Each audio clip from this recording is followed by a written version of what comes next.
Ladies and gentlemen, welcome back to your Saturday night evening entertainment as it has been so long gone. It is now returned, that is correct. 5 guys and a Gigalith back on your screens for your entertainment. Tonight, hot off the heels of having destroyed an OU team in the Season 2 finale, they are back with a slight touch of arrogance and with every intention of ripping through the entire UU metagame as it stands. So without further ado, let us begin Season 3 of 5 Guys and a Gigalith with a bang, with the man who creates the Bang Man machine himself, of course Gigalith, of course Potato. He knows no bounds, he knows no limits, and in the previous months leading up to Season 3, he has prepared, trained, and made himself ready by challenging himself in the utmost conditions, training with the Dalai Lama, and reversing the hacks that plagues him so to his enemies instead. He goes for the Rock Blast on the first turn, easily taking a Volt Switch, and what does he do? The first thing he does in Season 3 is land his own hacks, his own critical hit, and takes a Roserade down from full health to almost half. Not only that, but this newfound presence and arrogance that Gigalith carries around him means that the Roserade is forced to overpredict and to go for the Sludge Bomb instead of the obvious Giga Drain or Leaf Storm or whatever he so happens to carry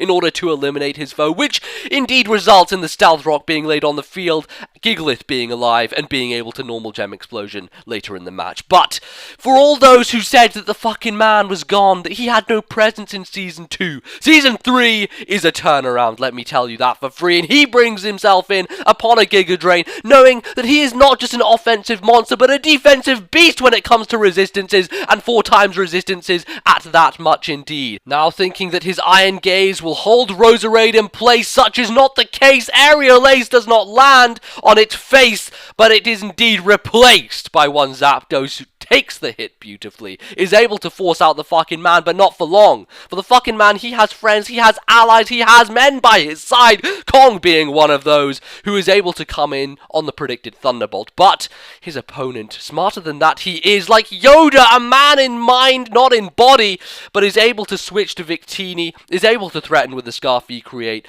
and now must force me to switch, must go to Potato, must take the U-turn, and fortunately is actually able to live the hit, because my god, man, Potato is trained. He's been in the mountains, the Dalai Lama, he's been on his back all day. He's been telling him, you gotta pick yourself up, man. You can't go down to sturdy all the time. You cannot rely on the 1 HP live. You must take hits once in your goddamn life. And he has done this match. He has done his job. The only thing required of him is, of course, to normal Gem Explosion. But unfortunately, due to extenuating circumstances, he is unable to, as Zapdos comes in, hidden powers his ass, and takes him down. But, ladies and gentlemen, the man of the hour, he has come back alive, reborn, able to destroy more faces than he was in the past, now at the top of his chain, the top of his career, the head janitor in the entire of America, UK, the universe, everywhere in the world, McBoss, the male McBoss, the real McBoss, the real McCoy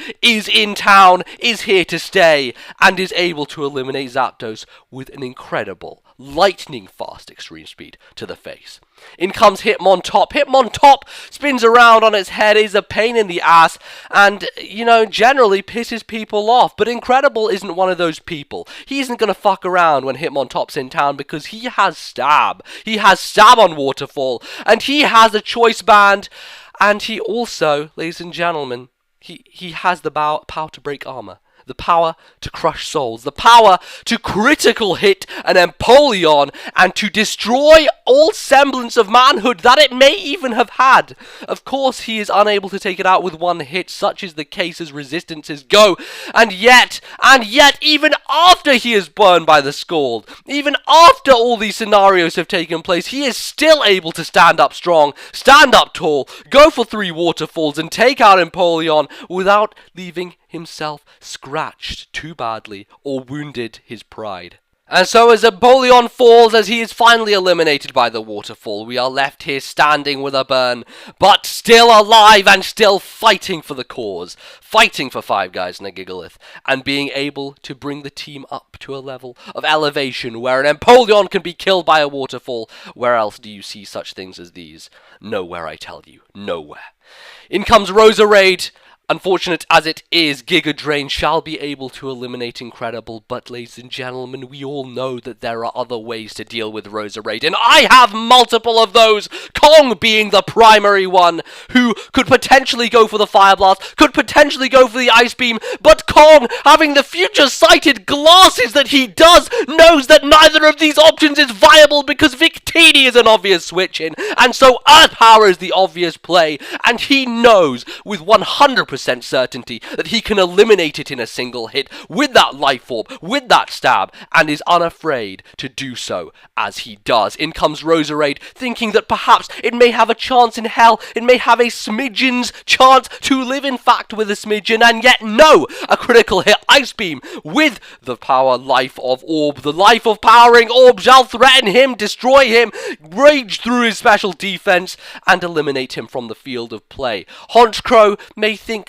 that Stab Sucker Punch may land a critical hit, but no, of course it cannot. It cannot do these such things. Thunderbolt breaks through. Thunderbolt eliminates Honchkrow, and Kong on a rampage again, as he was previously at the end of Season 2. He's just raring to go. He's all fired up today, and he has got nothing left. He's got to go, got to give, got to do as much as he can, and unfortunately, Sucker Punch from the Hitmontop is going to take him down, cut his sweep short. But ladies and gentlemen, no reason to fear. No way you would fear, because the manliest man in town, McBoss, is back in the building, is able to go for a stab Flare Blitz on the Hitmontop. And you know, ladies and gentlemen, perhaps when McBoss's gender was indeed female, he wouldn't have been able to take such a hit as Hitmontop will throw at him now.